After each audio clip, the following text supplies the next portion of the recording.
Hey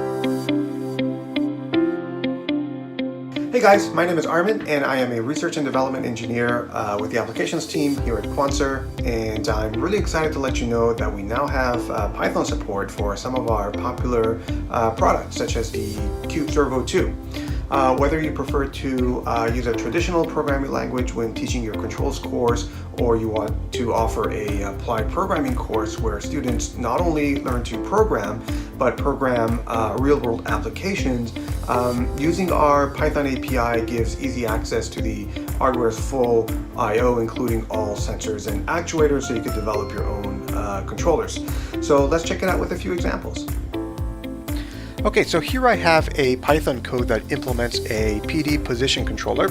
I'm going to go ahead and apply a set point of 90 degrees to my system.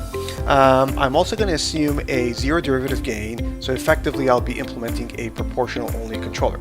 So let's go ahead and run the controller and see what our system response looks like.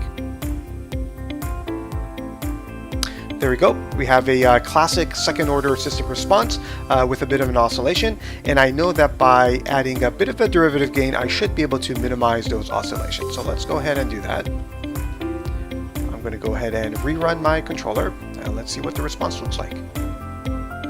And there we go. Those oscillations have been minimized. So if you have any questions on how to use our Python API with your Quanser products, give us a shout. Thank you.